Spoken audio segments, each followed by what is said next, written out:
Indian റെയിൽവേയിൽ നിന്നുള്ള ഈ ആഴ്ചയിലെ ഏറ്റവും പുതിയ വാർത്തകളുമായി റെയിൽഫിലിക്കയുടെ പുതിയ എപ്പിസോഡിലേക്ക് വീണ്ടും സ്വാഗതം. തദ്ദേശീയമായി വികസിപ്പിച്ച ബുള്ളറ്റ് ട്രെയിനുമായി ഇന്ത്യൻ റെയിൽവേ. ഇന്ത്യയിലെ ആദ്യത്തെ ബുള്ളറ്റ് ട്രെയിൻ പദ്ധതിയാണ് മുംബൈ അഹമ്മദാബാദ് റെയിൽ പ്രോജക്റ്റ്. ഈ പാതയിലേക്ക് വേണ്ടിയുള്ള ജാപ്പനീസ് ബുള്ളറ്റ് ട്രെയിനുകൾ വാങ്ങുന്നതിനുള്ള കരാറിന് അമിതമായ കാലതാമസം മൂലം റെയിൽവേ മന്ത്രാലയം തദ്ദേശീയമായി ട്രെയിൻ സെറ്റുകൾ വികസിപ്പിക്കാൻ ഒരുങ്ങുകയാണ്. ഇതോടുകൂടി പരമാവധി ഡിസൈൻ സ്പീഡുള്ള തദ്ദേശീയ ട്രെയിനുകൾ യാഥാർത്ഥ്യമാകും.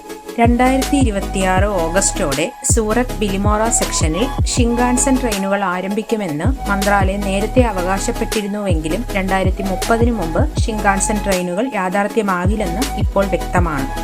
2017 സെപ്റ്റംബറിൽ തറക്കല്ലിട്ട ഈ പദ്ധതിയുടെ മുഴുവൻ ഇടനാഴിയിലും ഷിങ്കാൻസൻ ട്രെയിനുകളുടെ പ്രവർത്തനം 2033 മാത്രമേ സാധ്യമാകൂ എന്ന് വൃത്തങ്ങൾ അറിയിച്ചു. ഇന്ത്യൻ റെയിൽവേയുടെ ചെന്നൈ ആസ്ഥാനമായുള്ള ഇന്റഗ്രൽ കോച്ച് ഫാക്ടറി 2026 അവസാനത്തോടെ 2 തദ്ദേശീയ അതിവേഗ ട്രെയിനുകൾ നിർമ്മിക്കാനുള്ള ടെൻഡർ BAML-ന് നൽകി. ഈ ട്രെയിനുകൾ വന്ദേ ഭാരത് മാതൃകയിലായിരിക്കും നിർമ്മിക്കുന്നത്. കൂടാതെ സ്റ്റാൻഡേർഡ് ഗേജ് ട്രാക്കുകളിൽ ഓടിക്കുന്നതിന് പ്രത്യേക രൂപകൽപ്പന ചെയ്യുന്നതുമാണ്. ഇന്ത്യയുടെ തദ്ദേശീയ ബുള്ളറ്റ് ട്രെയിനുകളായി വികസിപ്പിച്ചുകൊണ്ടിരിക്കുന്ന ആധുനിക സൗകര്യങ്ങളുള്ള വന്ദേ ഭാരത് ട്രെയിനുകൾ ഓടിക്കാനുള്ള സിഗ്നലിംഗ് സംവിധാനത്തിനുള്ള tender national high speed rail corporation കഴിഞ്ഞ ആഴ്ച പ്രസിദ്ധീകരിച്ചതോടെയാണ് ഇത് വ്യക്തമായത്.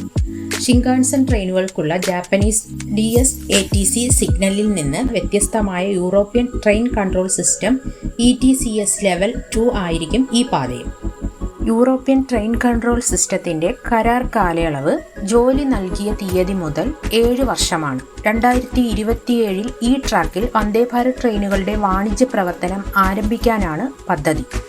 നമ്മുടെ സ്വന്തം അതിവേഗ ട്രെയിനുകൾ പ്രവർത്തിക്കുമ്പോഴും ഷിങ്കാൻസൻ ട്രെയിനുകൾക്കായി ജാപ്പനീസ് സിഗ്നലിംഗ് സംവിധാനം സ്ഥാപിക്കാൻ കഴിയും. പദ്ധതി പ്രകാരം ഷിങ്കാൻസൻ ട്രെയിനുകൾ പൂർണ്ണമായും പ്രവർത്തനക്ഷമമായാൽ വന്ദേ ഭാരത് ട്രെയിനുകളുടെയും ETCSന്റെയും നൂതന പതിപ്പുകൾ മറ്റു പദ്ധതിയിലേക്ക് മാറ്റും.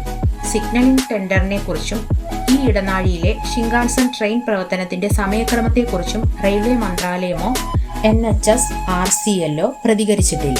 എന്നിരുന്നാലും 2030 പദ്ധതിക്കായി മികച്ച ജാപ്പനീസ് ബുള്ളറ്റ് ട്രെയിനുകൾ ലഭിക്കുമെന്ന് ആത്മവിശ്വാസമുണ്ടെന്നും തദ്ദേശീയമായി വികസിപ്പിച്ച ട്രെയിനുകൾ യാത്രക്കാരുടെ പ്രതീക്ഷകൾ നിറവേറ്റുമെന്നും ഉദ്യോഗസ്ഥർ പറയുന്നു. കൂടുതൽ റെയിൽവേ വാർത്തകൾക്കായി ലൈക്ക് ചെയ്യാനും ഷെയർ ചെയ്യാനും സബ്സ്ക്രൈബ് ചെയ്യാനും മറക്കരുത്. ഈ വാർത്തകളെക്കുറിച്ചുള്ള നിങ്ങളുടെ അഭിപ്രായങ്ങൾ താഴെ കമന്റ് ചെയ്യുക.